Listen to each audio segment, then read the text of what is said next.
the good of it will come back to him in some way or another.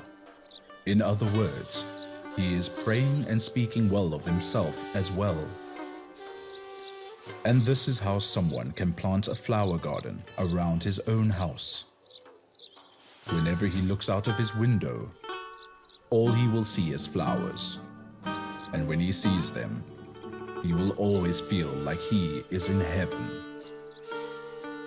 When he became accustomed to saying nice things about people, when he became used to saying someone's praises, that person became his beloved. And whenever he thinks of himself, he will be thinking of his beloved as well. And remembering that the beloved are like flowers in a flower garden, and his spirit is at peace.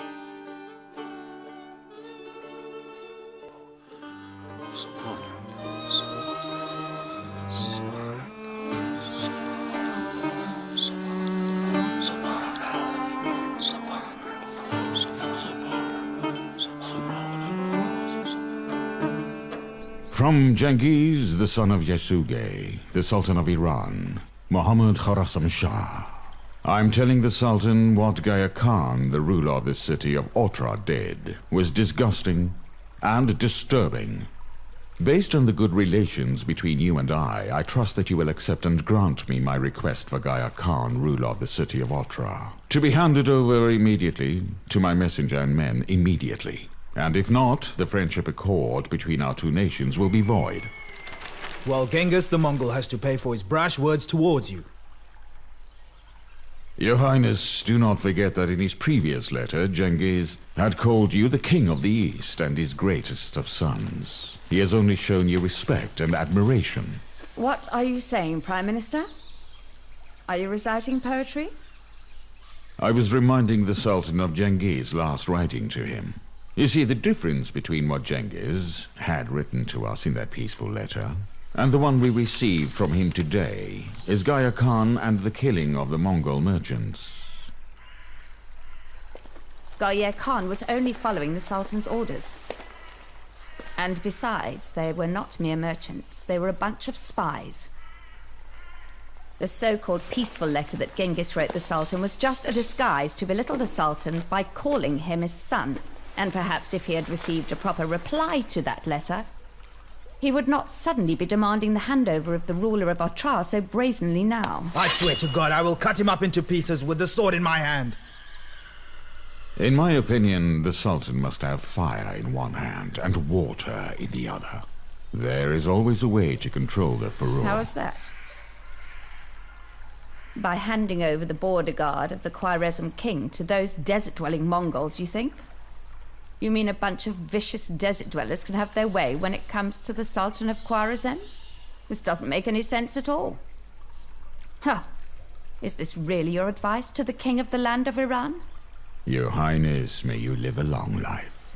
I know it is true that Gaya Khan is your nephew, but this does not... These men aren't messengers. They are those who will shout out the humiliation of the Sultan to the world. It does not matter who Gaya Khan is, except that he is the appointee of the Sultan. And even if Genghis had asked us to turn over a simple foot soldier to him, I still would have said the same thing. And any agreement we have now with Genghis is equivalent to defeat and surrender. And if we do surrender, this won't be the last request he sends us. Soon he will be sending his messengers over to ask for the women of the Sultan's harem.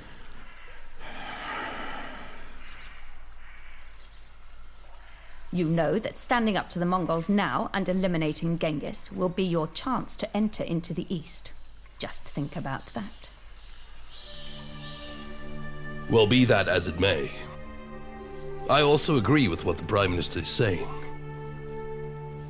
You are living in fear of Genghis' aura. An aura that is only made up by the Prime Minister's imagination. We will not surrender Gaya Khan.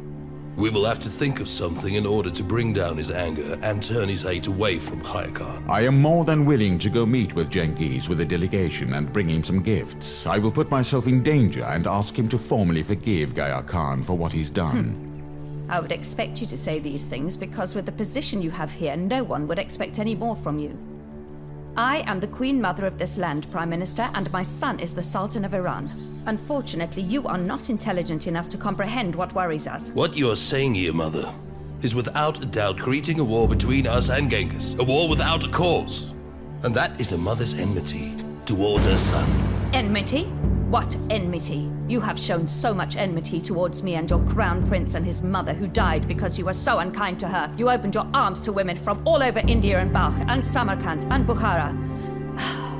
And when did I ever point a sword towards you?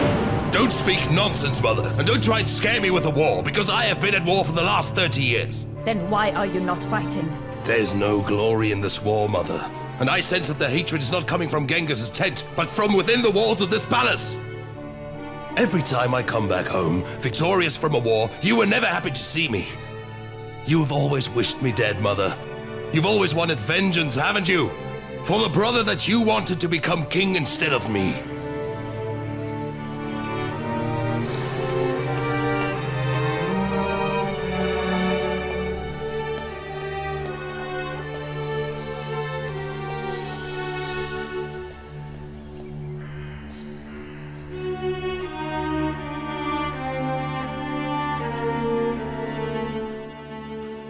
He'll hit it! He will! He missed it. Come on, hit it! Come on, hit it. Oh!